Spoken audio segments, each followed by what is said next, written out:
Hi, everyone. Thank you so much for joining us today for this very important discussion on educational equity in our schools for Asian American students. My name is Deanna Pan. I'm a reporter for the Boston Globe, where I cover many Asian American issues and communities. So the premise of this event started because, as many of you know, in the last 2 years since the coronavirus outbreak erupted, Asian Americans and students in particular have endured an onslaught of racial bullying and abuse across the United States. This troubling rise in anti-Asian bigotry has only reinforced the need for increased representation of Asian Americans in our schools' curricula and a more thorough telling of the Asian American story. Joining us today are an incredible group of experts and panelists. They are Suzanne Lee, the former principal of Chinatown's Josiah Quincy Elementary School, Go Sasaki, a ninth grade teacher at the John D. O'Brien School of Mathematics and Science, and Thang Deep, a youth program coordinator at Viet Aid in Fields Corner. And Ellen Wong, Senior Program Officer of the Nellie Mae Education Foundation, will be giving the opening remarks for this event.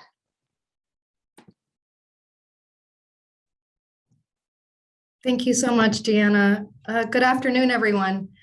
I'm very honored to be here today and provide remarks for this critical conversation with the Boston Globe, along with the amazing panelists who are all leaders and activists from the greater Boston community on achieving equity for all Asian American students. As Deanna mentioned, my name is Ellen Wong, and I'm the Senior Program Officer at the Nellie Mae Education Foundation, located in Quincy, Massachusetts, on the traditional lands of the Massachusetts and Wampanoag peoples, past and present. I'd like to begin today by honoring with gratitude the land itself and the people who have cared for and nurtured it throughout the generations.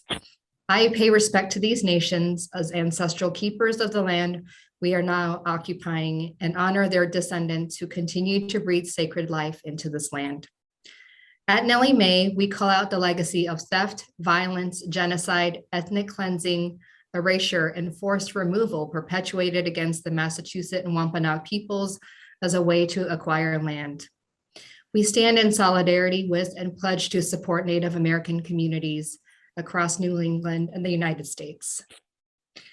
At the Nellie Mae Education Foundation, we are committed to championing efforts to prioritize community goals that challenge racial inequities and advance excellent student public education for all New England youth.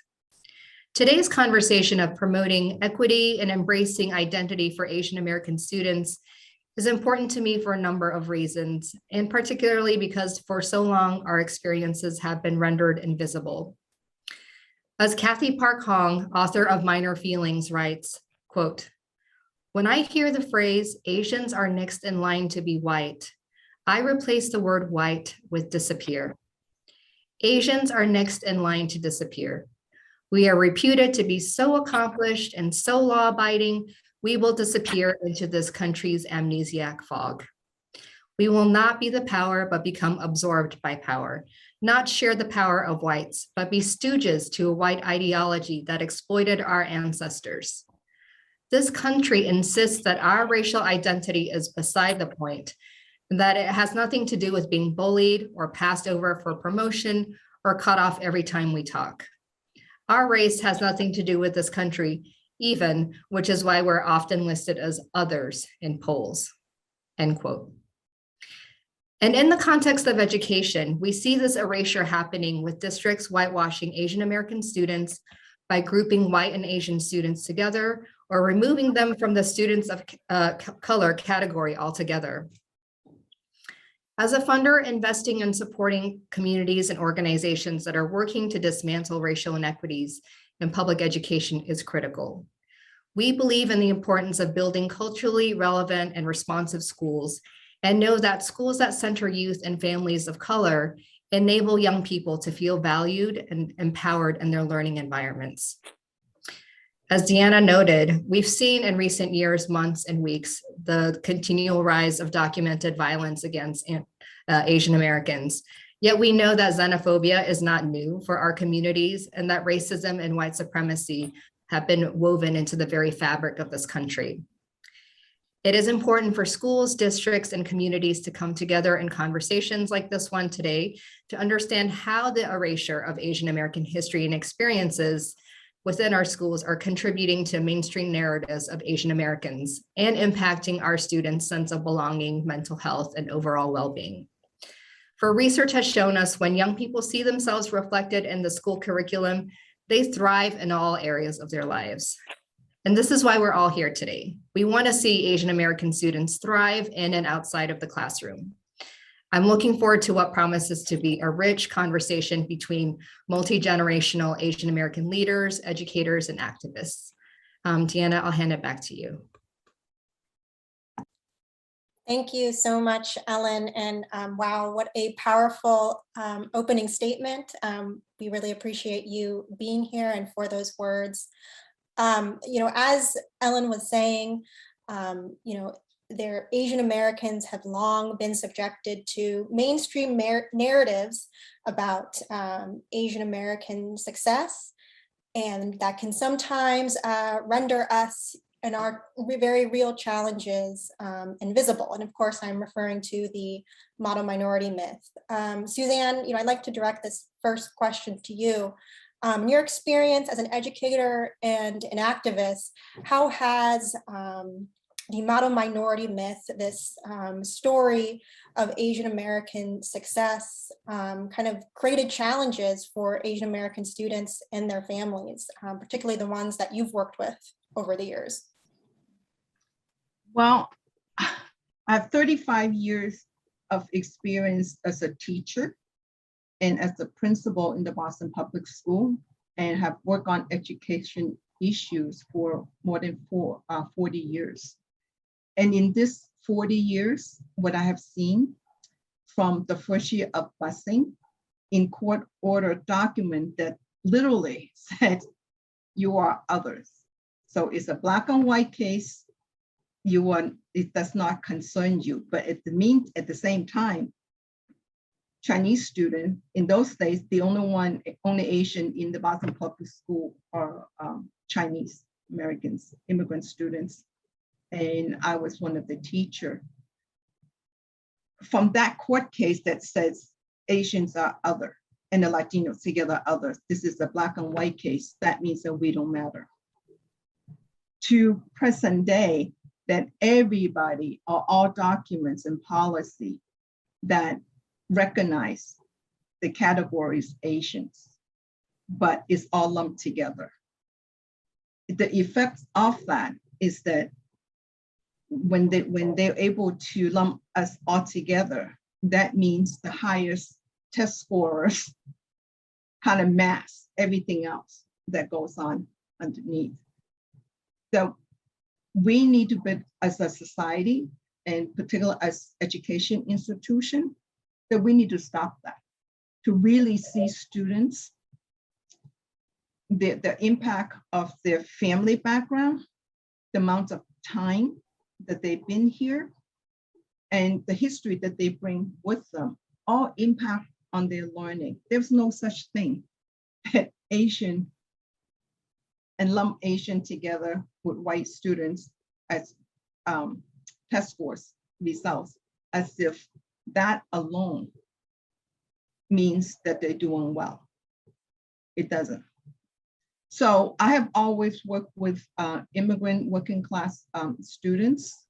I can tell you many stories and many individuals, how this narrative make it so difficult to get help for students who are special needs and students who don't fit the mold as well-behaved, hardworking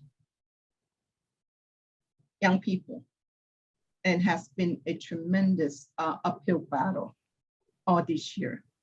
Now we said we recognize it in words and on paper, but not in practice. Has not been. And it's not just the Boston Public School, it's throughout the entire education institutions everywhere.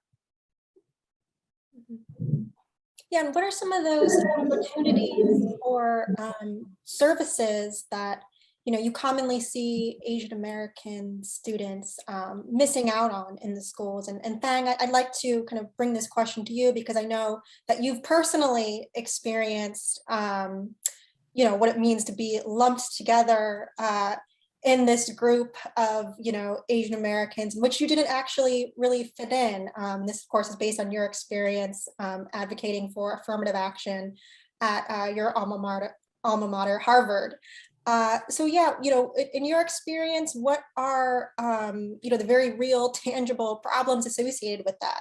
And of course, with the young people you work with at V&Aid, what are the challenges that they are running into when they are, lumped together in this very diverse group known as Asian Americans? Yeah, I think part of lumping students together under this model minority myth is the reduction of Asian students to just their GPA and test scores. And I think this is actually, yeah, like Suzanne mentioned, like really erase the day-to-day life experiences. So we have, for example, a lot of the Vietnamese students I work with, their parents are mostly nail salon workers and don't always have time to really invest in student education in the way that the American school system expect them to. Many parents don't know how to even have their students take the exam school, the exam ISCE for the exam schools. And so I think those are just like really real life experiences that are often erased. And yeah, I think just from my personal experiences too, like not being able to talk about mental health challenges because teachers assume that, oh, I am doing well in school or because I'm getting high grades that like my mental health are okay. And this is still a theme with a lot of the young people I work with. Mm-hmm. Right, and I know we have even some data from the CDC looking at the experiences of middle school students in Boston public schools, for instance. We know Asian Americans, more so than any other racial ethnic group, suffer from high rates of suicidal ideation, in addition to depression, anxiety, and just feelings of sort of, I guess, loneliness and invisibility. I know you've been working with Asian American students for a long time in your role as a teacher and even in your own personal research, trying to understand Asian American students' well-being. Even before the pandemic, when we saw all these news reports about, increased, discrimination and bias incidents against Asian Americans, what were some ways that you personally witnessed, Asian American students, falling through the cracks or suffering, with their mental health because of, how they're treated in school or the ways in which they don't, necessarily appear in the curriculum? Yes, thank you. I've taught in Boston Public Schools for 8 years, and then before that, I was teaching in California. And in both places, I think we see the impacts of the model minority myth. Teachers feel like Asian students are doing fine, or they just assume that Asian students are doing fine as long as they are quiet. And I think that the model minority myth is really insidious, and I have personally found myself, making assumptions about even Asian students. That when I take a step back and I think about it, I realize, oh, that this student is not fine, right? And I should have known earlier by actually paying more close attention. I have had many students that, Asian students as well as others, that suffer from anxiety and a school system that really does not look out for individual students in particular. And I think for Asian students, in particular, I think that they have the tendency to fall through the cracks. I've experienced cases where Asian students have been bullied and response is slow and or lackluster. I know that many times institutions may be hesitant to reach out to families because of a perceived language or communication barrier. So there are a lot of barriers and issues that students and families especially face. Mm-hmm. And for any of our panelists, you can answer this question, but what are some, I guess, real steps either our schools or our state or education department could do to sort of, improve these conditions? For example, there are quite a few states now, Connecticut, our neighbor, being one of them, that are now mandating Asian American instruction. And my understanding, of course, is that very few, elements of Asian American history are currently being taught in our K through 12 schools. I'd love if any of you could comment on, what the sort of teaching of Asian American, history and issues sort of looks like now, and some of the best vehicles for, introducing more, Asian American or ethnic studies into our schools. I wanted to take on that issue first, because I'm a firm believer that it's not enough to just have a curriculum. Curriculum is just a piece of paper, just a document. And like I said before, we have a lot of good policies in the books, but no one have figured out how to actually implement it and carry it out in the way that it's supposed to be.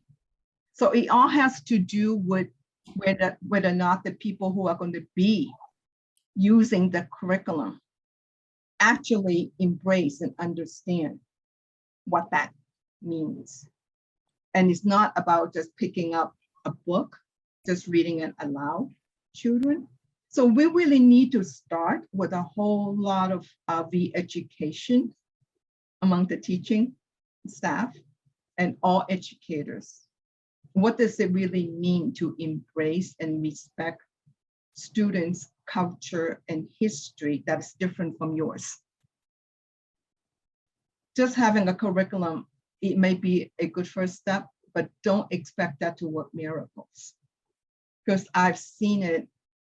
I was the first non-white teacher bus with the students to Charlestown. That's almost 50 years ago.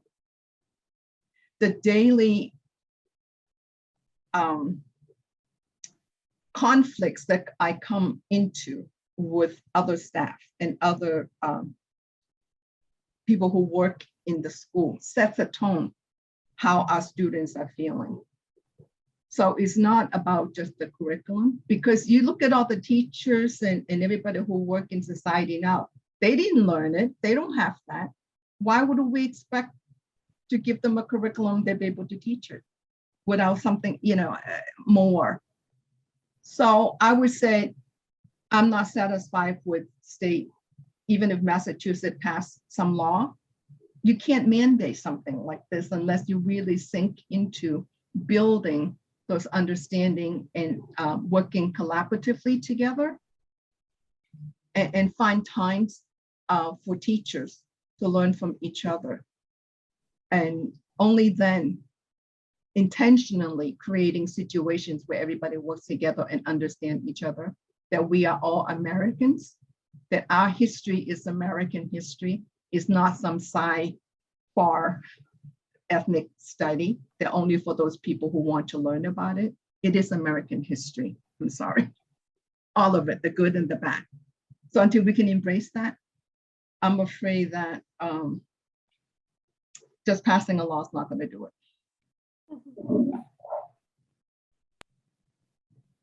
To build off of what Suzanne was saying, so I have been spending a little bit of time looking at some school data, some school climate data, and one of the things that does jump out is that Asian students feel very underrepresented when it comes to the curriculum.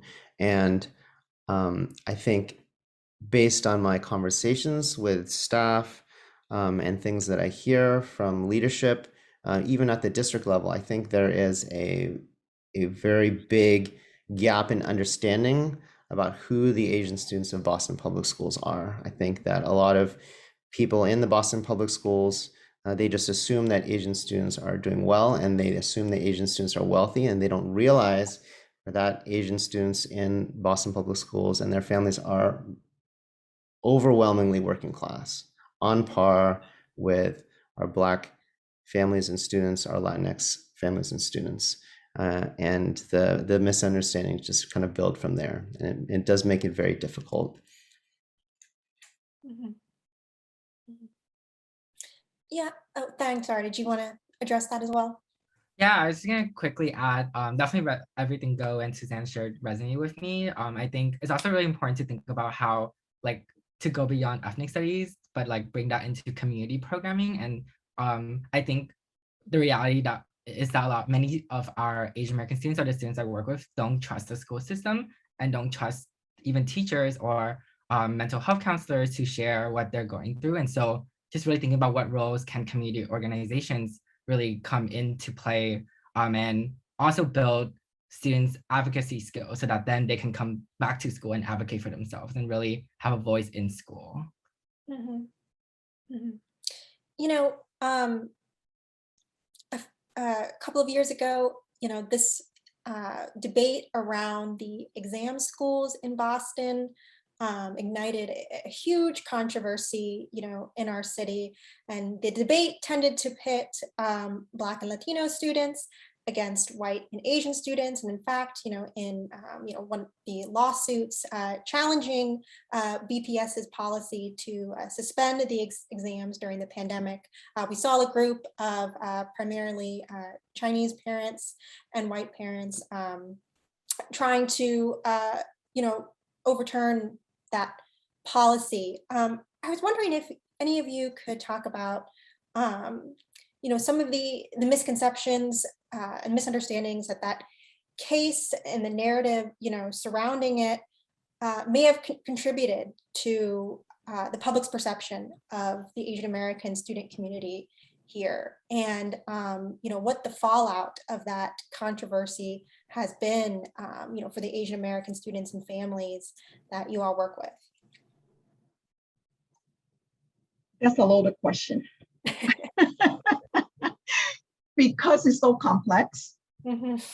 that is not as simple as an entrance exam to a highly sought after, high quality elite school.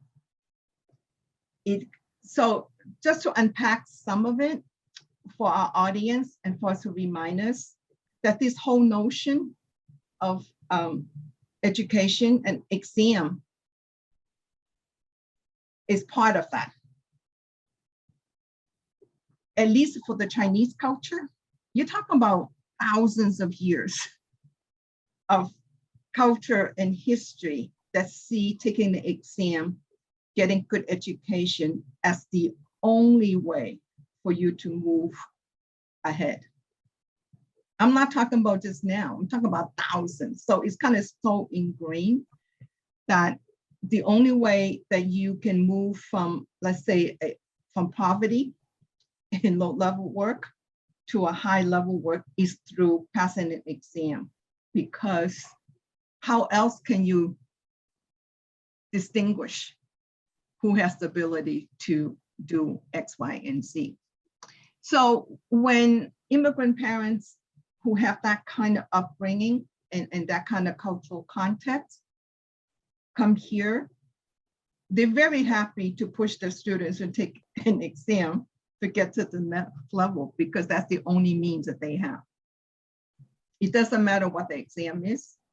So until you kind of peel it back for them and say, okay, this exam is not the same kind of exam that you are accustomed to. It's not based on what you study in school. Therefore, you can go study and take this exam and show how much you know. It's not that kind of exam. Secondly, there is a factor of class and race in America that it does not exist in Asian country. Yes, there's a class, but there is not a race question. The impact on the whole entrance and the history of who gets in. So by the time you unpack all that, it's just complicated. So it kind of feeds into people, this immigrant parents' fear that you mean that doesn't matter how hard my child worked, they're not going to have a chance. That's what they're afraid of. Mhm. So it's very easy for that population to be used by people and push them out front and fighting against this. So when I had a chance to explain and ask them, why is it so important to get into an exam school? And some parents explain, and that's when you can really get to the essence of things. They say, where else can they get a good education if not there? So it really points to that we need to have work really hard to get all the school quality. Then you don't need to do this craziness, right? Secondly, yeah, the whole question is that who's deserving to get into exam school? And nobody ever asked that. So when they see and learn more of the history of how things are done and what, they're very much for having this equitable ways for our students to succeed, is figuring out how do we do this and not be so quick. It's not just Boston, it's New York, Virginia, San Francisco, everywhere, right? Immigrant parents really get sucked into this whole notion. So for those of us who are second generation or third generation, we knew better. I mean, we have a deeper understanding and not that we knew better, but we have a deeper understanding of what that means, that it is not okay for certain population to be able to game the system, and that it's really not about an exam that's going to give you that equal access. It doesn't. So we have to have better means to do that. If all of our elementary school can provide a quality education from the get, we wouldn't have all this club. That's what we ought to be working on.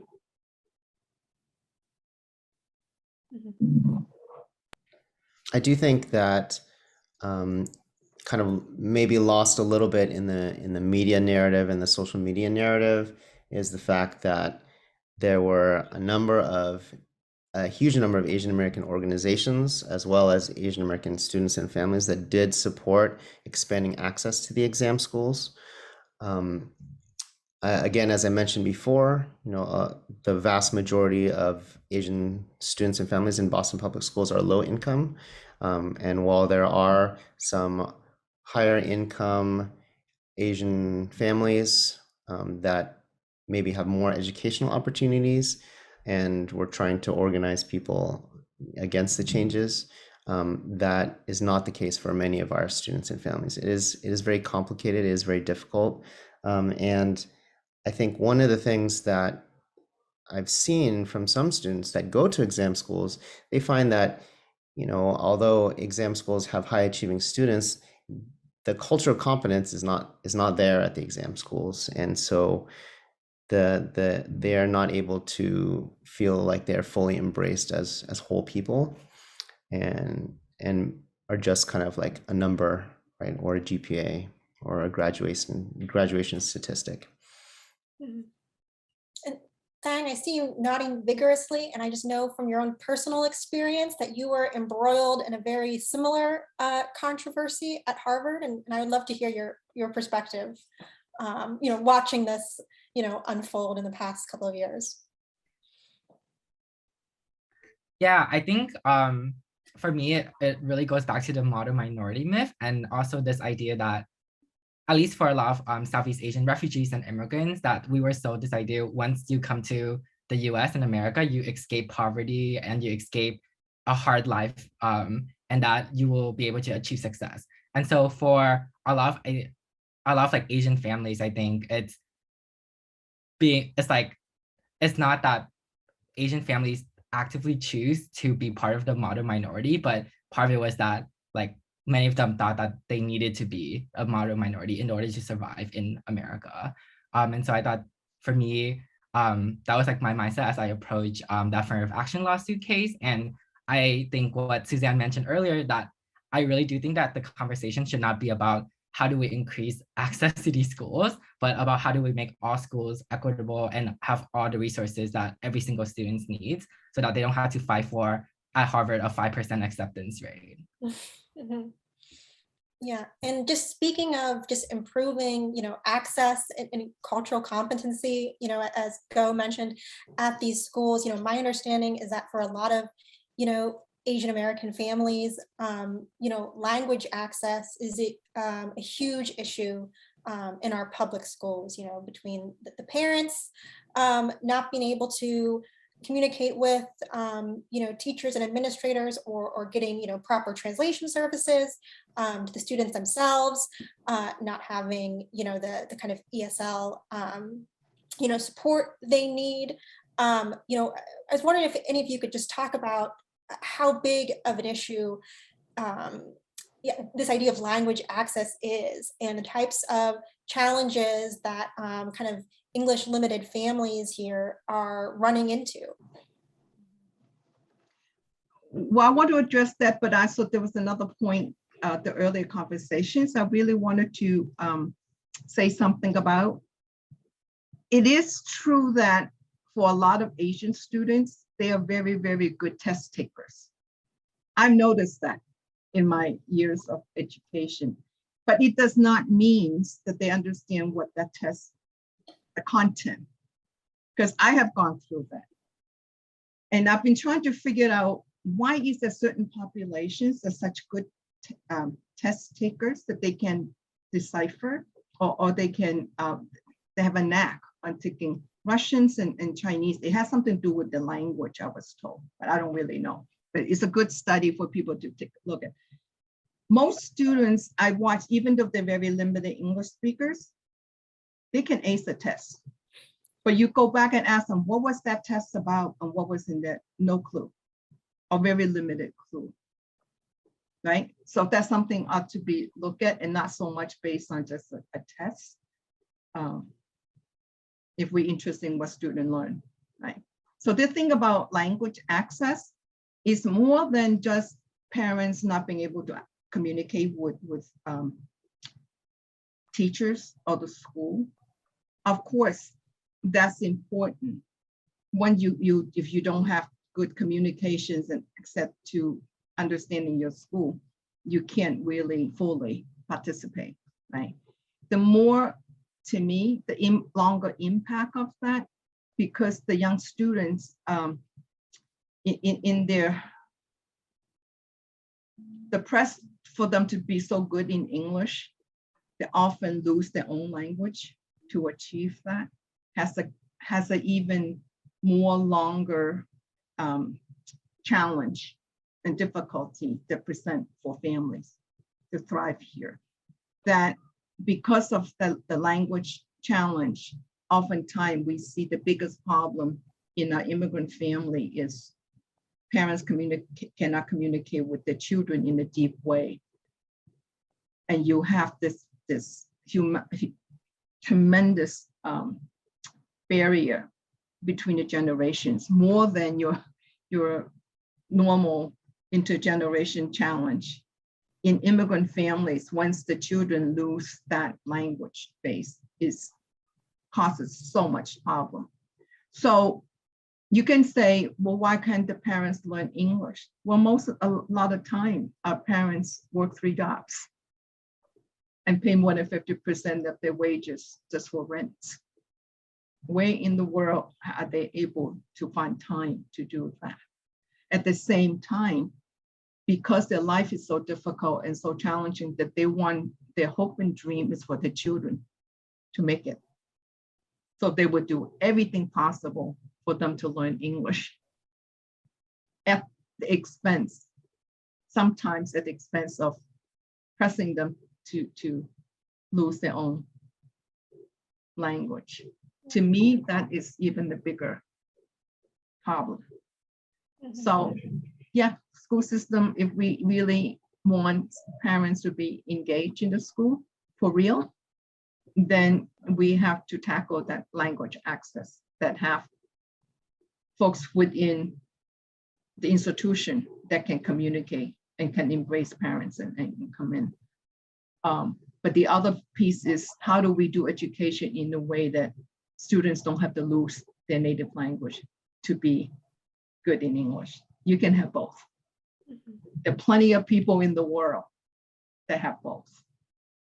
Why are Americans the only one that have to give up something to be good in English? Can't figure that out. Why? That's such a poignant and kind of heartbreaking example, Suzanne, of what I think, second generation students and children lose, and, in trying to assimilate and trying to just fit in and into kind of our mainstream culture. It doesn't have to be. Yeah. So we had some really great questions that were submitted from members of our audience before and during this event, and I wanted to make sure that I addressed some of those. So one of our questioners wants to know, I guess, how teachers and staff can better advocate for their Asian American students in terms of mental health resources, in terms of forming affinity groups and events. Do any of our panelists have any specific suggestions for what school staffers can do to make our school climate more welcoming and inclusive to Asian American students?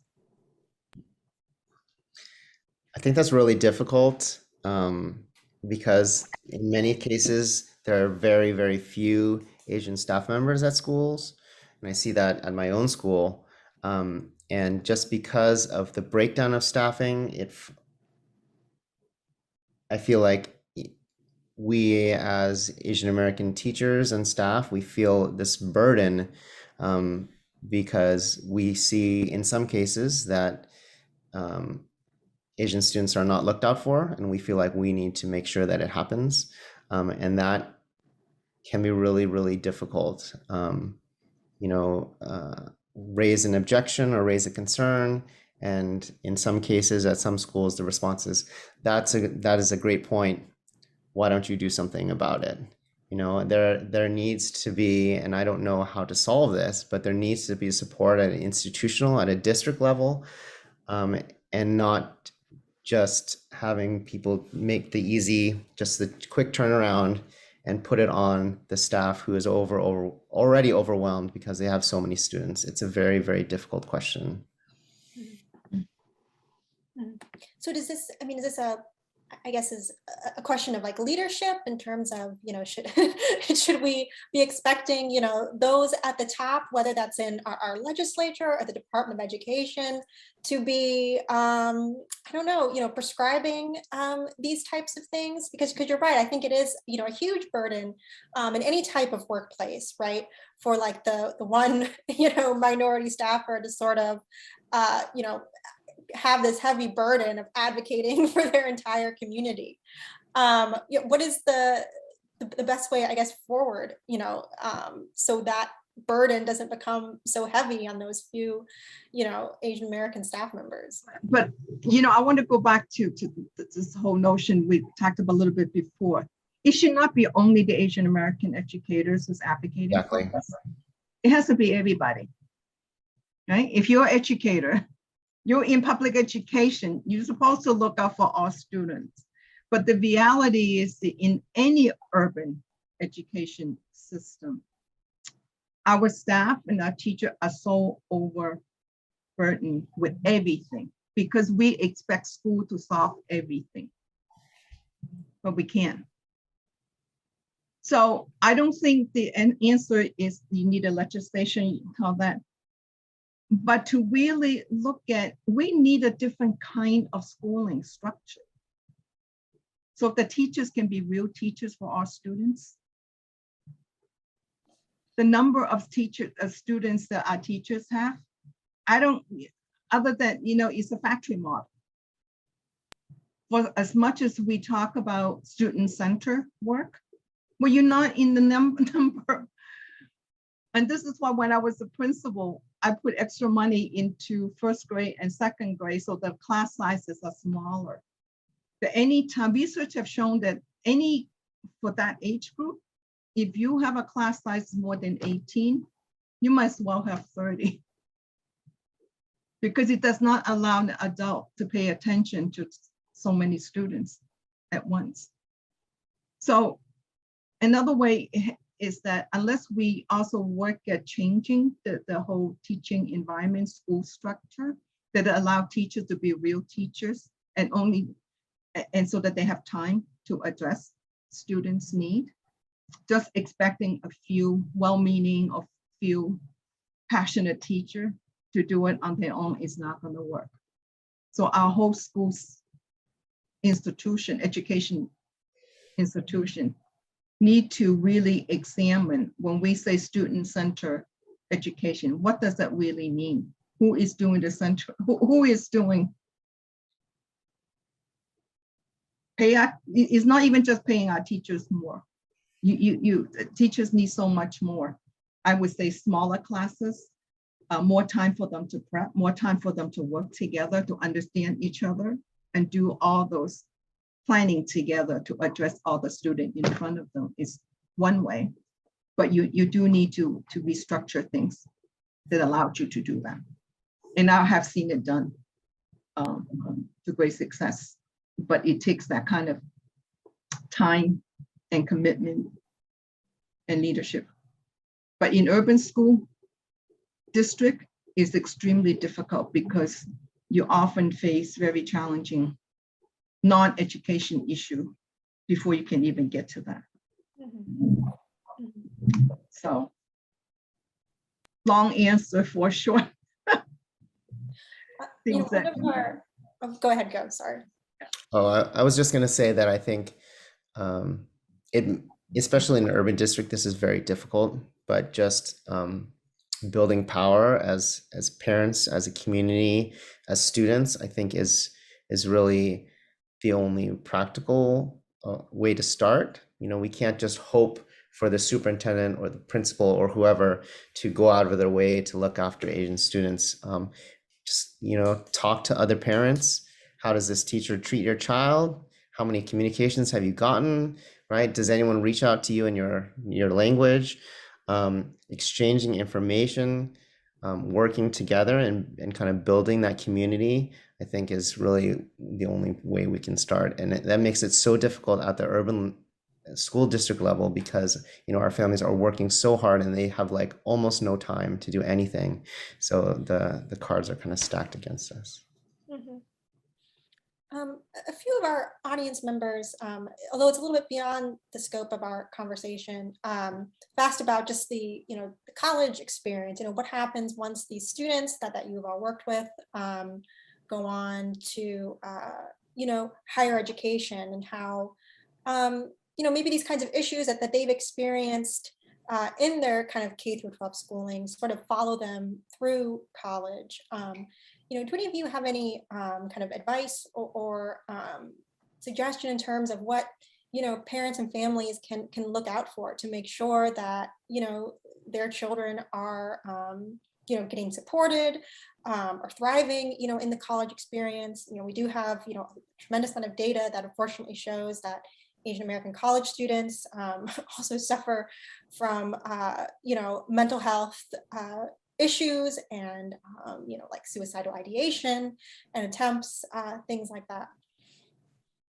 Well, in fact, Asian female students have the highest suicide rates of any group in higher ed across the country. That ought to wake people up. Why? Saying maybe you should shed some light in those college age. You're the closest to it. I think that getting into these elite universities or even getting into college is like already a big accomplishment. But then a lot of times when minority students, not just Asian students, get into these schools, there's no support. And I think that theme kind of also translates to the exam school, right? A lot of parents think that, okay, once they take the exam, ISEE, got into exam school, and that's it. Like they don't have to really think about asking students how they are doing after school. But I think for me, at least like one really core way for us to really like immediately tackle these issues is to build students' power, or is to build youth power. Again, like to be able to advocate for themselves. And I think part of that is being able to understand their own history. Part of that is being able to really challenge against this idea that Asian students are submissive or keep their head down, or that they won't say anything to challenge the current power system.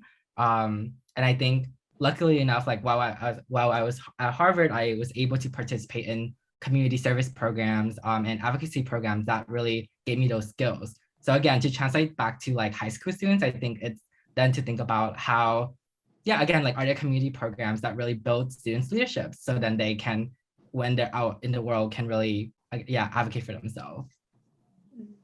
I might want to offer one thinking. I remember, this is years ago when I was a college student in Waltham. It was the first time that I is in a community that's far away from home and far away from the urban core. You really feel very isolated. You feel very lonely in those places. What saved me was my ability to seek out. There was so much activities in those days for student movement, is to be able to find that kind of activity that allows you to understand what you're feeling is not you that's being different, but translate that experience to understanding the bigger society. And I was able to hook up with coming back to the community to do service. And that's how I got started as a freshman. I came back to teach English to garment workers. And it helped me so much to put everything in context. That so our community, places like Chinatown and other organizations, play such an important role to give our young people that anchor. That what you're feeling is not you, something wrong with you. There's something wrong with society that makes you feel like that. All my friends that went to Harvard in those early days, for like 10 years, every single one that I knew always end up taking a year off because they can't, the college experience is so different from when they come from that they can continue in the same way until they take some time off, remove themselves, and then go back and put it in perspective. And that's a big burden for young people to carry. Some make it and some don't. And it shouldn't be like that. So our community organizations deserve a lot of credit and a lot of support to make sure that they are strong and thriving so they can be there. At the same time, encouraging our parents to seek out community organization to join, to be active so that you're not so alone. Same thing to our students. But we live in a society that they want to destroy whole Chinatown, right? It's pushing everybody out. So we don't even have that to be the anchor for next generation. So we're fighting on all fronts. How do you survive?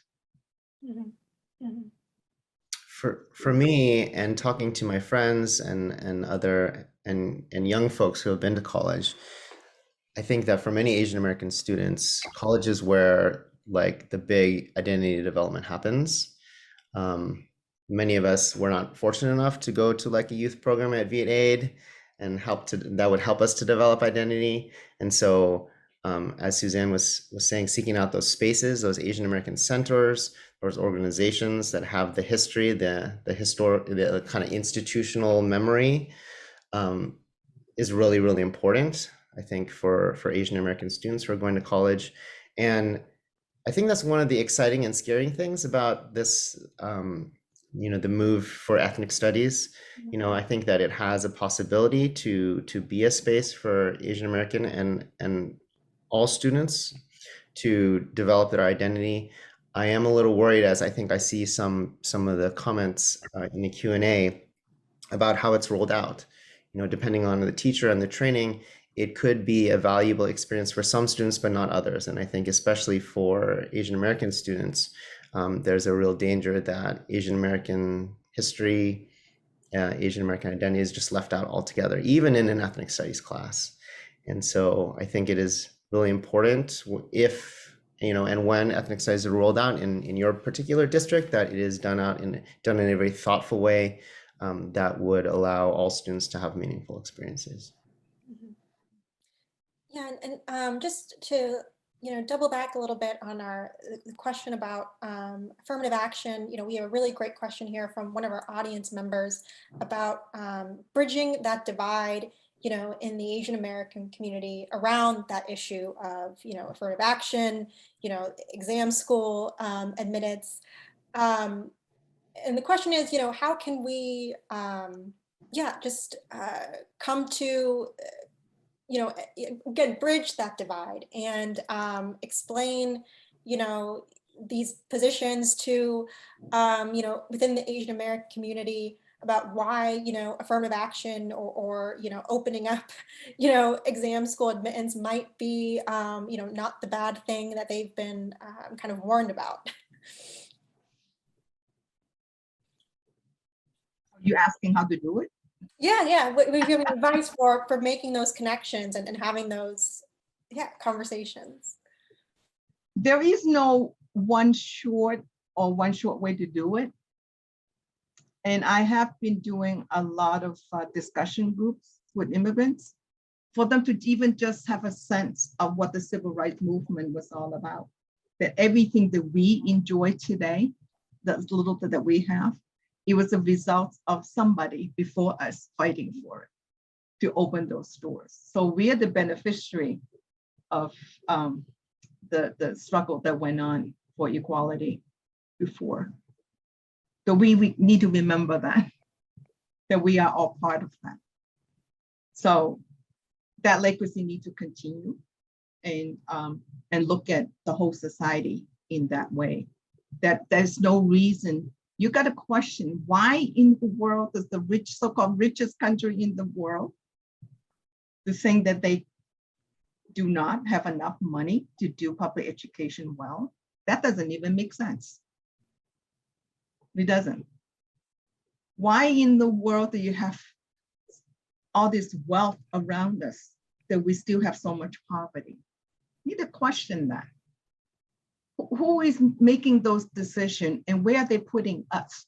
Or why are we falling into that trap that it should not be up to anybody to put us in those things. That we have the right to make our own decision and control our own destiny, but only if we understand our history and also have the right to participate in the equal footing and make decisions on all levels, from government to our workplace, that we begin to change some of this dynamic. It's power dynamics, and understand where we are in this pecking order. Nobody is that I know is in that 1%. We are the 99%, but we allow other people to control us. That should be the big question. And when I talk like that, a lot of people kind of like, yeah, I never thought of it that way, but that's how we need to talk about it. Yeah. That's how we need to talk about it. Yeah, I also just want to quickly add, I think this is where like understanding our positionality is very important. And I think even from working with young people, high school students who are applying to college and then talking with them about affirmative action, it has been really helpful to kind of draw out this like historical pattern of how Asian Americans have been used to divide communities of color throughout all of histories, and that this isn't something new. So I think definitely that's one way.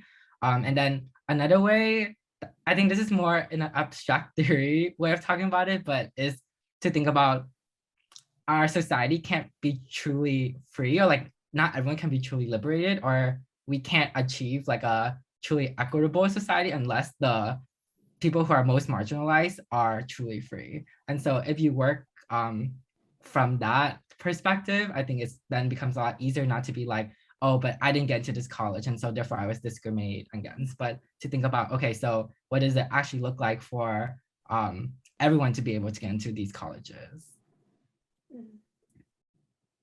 Yeah, that's such a great point, Thang. We had another questioner who was asking about, the role and the problem of, colorism within our Asian American communities. And Thang, I wanted to kind of ask you about this, because oftentimes in these discussions or celebrations of, Asian American history, South Asians and Southeast Asians tend to get ignored or pushed aside.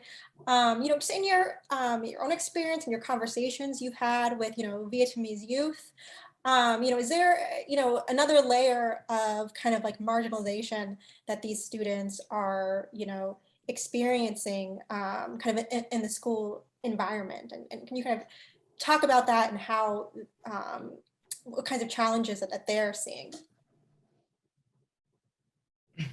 Yeah, I think in some degrees it comes back to understanding different immigration history. And so if there's like 5 generations of Asian immigrants who have been in the US already, like the way that they function or navigate in the world is going to be very different than if it's someone who fled a country from a war and then your parents fled your country or you immigrated later on.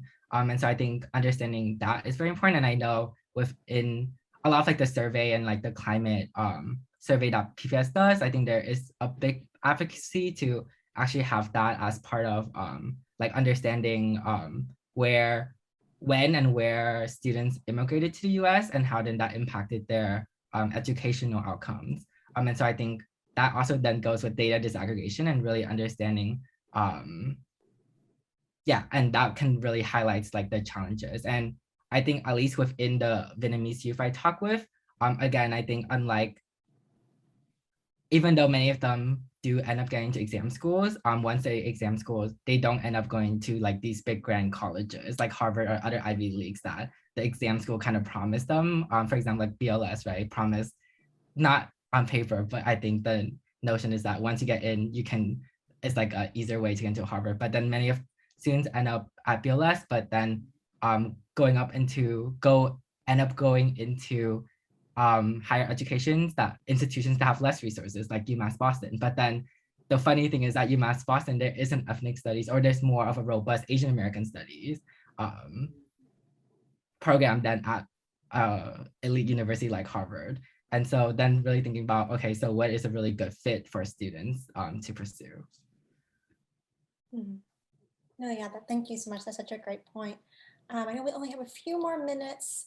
So I wanted to ask about just the role of the kind of curriculum in general, to address this kind of surging, climate of anti-Asian hate and racism. Just recently, there was a shooter in Texas, for instance, who we know was targeting, Korean and kind of Asian-owned businesses.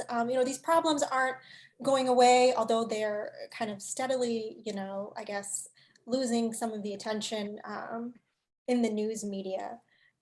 What are your thoughts on how the fact that, we rarely talk about or teach, as a country about Asian American history or embrace Asian American culture? I'd love to know how you think that contributes to, this rise in hate crimes that we're seeing, and how, in fact, education might even be the solution, or might even help in terms of, other people seeing Asian Americans as fully human and not these, terrible stereotypes that are causing them to be victimized. We have another hour or even days to explore this issue. I made a comment a while back that once people get certain things imaged in their head, it's very hard to undo them. So people already have this image, the model minority myth, the anti-war, like from the Vietnam War to the Japanese internment, all that. It was created by the power structure to demonize certain populations so that they can to justify their policy. So once that gets into people's head, it's very hard to undo. It's not something you can snap your fingers, oh no, they're not all like that. And especially when we don't even teach it as part of American history. So you kind of erase a whole people. And most Americans don't make a distinction between what ethnic group you are. You just look Asian, so you are the same. So we might as well not be, right? So I think one of the answers is to really, for all of us, to really, really fight for a real American history so that they can see this country is built by all people. They came at different times, different ethnic, different color, they all contributed in building what we have today. And I love the opening remark to talk about honoring the land that we are in. How the heck why are we here? So all that history to see the humanity in all of us, so that it's not so easy to be manipulated by certain power, and not so easy for people to fall into things. So unless there is a mainstream normal narrative, how this country was formed and how do we all get here? My family's been here longer than a lot of white families, but it didn't matter. I'm still a foreigner. How that happens, right? Mhm. So education is one thing, a part of it, but it has to be the real American history that needs to be taught, not something on the side. Mhm. Great. Well, thank you so much, everyone, for joining us, and thank you, Go, Thang, and Suzanne. And based on some of the comments we've gotten in the Q&A, your contributions in this conversation has been so incredibly informative and powerful. So thank you so much, and thank you to the audience for joining us to talk about these very important issues. I'm going to hand it off to Ellen for our closing remarks. Thank you so much, Deanna, and thank you to our amazing panelists. I just, want to say the collective wisdom we have in the space is truly inspiring. So in closing, I'll just very quickly lift up a few important takeaways. So Suzanne early on pointed out the importance of attending to and using disaggregated data and making sure that we look at student experiences individually as well as holistically. For example, in this case, beyond academic performance.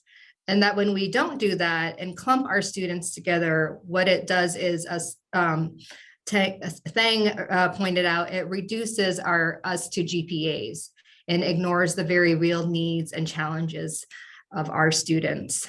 And while I think there are real and perceived barriers to reaching Asian American and Asian immigrant families, what is the responsibility of schools in making sure that they are removing these barriers, including language access and lack of cultural responsiveness, in order to authentically engage our caregivers and build trust with our students? So we need to make sure that when we talk about educator diversity, that we are also including in this conversation, thinking about pathways to recruit Asian Americans into the educator workforce and making sure that there are the conditions in place to retain them. I also heard at the same time that this work cannot and should not be the work solely of Asian American educators alone, and that it is the responsibility of educators to care for all of our young people. What is perhaps even more important is that our educators truly understand the diversity of Asian American student experiences, and that our students can identify caring adults in the school building and see themselves reflected back in their teachers. But as the question was posed, are our schools currently set up to be these communities of radical care and love? Another point that resonated for me is that representation and curriculum alone is insufficient.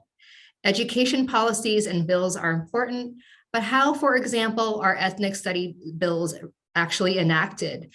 And are they implemented with fidelity and without dilution? As Suzanne pointed out, Asian American history is American history. And I think truly embracing this will help us to understand that Asian people have been in this country for hundreds of years. And really, we need to move beyond the very insidious stereotypes around us being perpetual foreigners. Lastly, I want to lift up the importance of community-based organizations in this work. Whether it's Viet Aid, the Boston Chinatown Neighborhood Center, Chinese Progressive Association, the Asian American Resource Workshop, and a whole host of other amazing anchor organizations in our communities. These are the organizations and the places that see our students and families in their full humanity. And the importance of districts and partnering with these organizations and properly resourcing them, as they really are the lifeline for so many of our families. In closing, to our amazing panelists, Our Asian American audience members and allies, I leave you with this, the words of Michelle Mi-Jung Kim, a queer Asian American activist and author of The Wake Up. May we give ourselves permission to center our joy, healing, and freedom in the midst of all the educating, overcoming, and mobilizing. Thank you again to our audience and our panelists. Have a great night.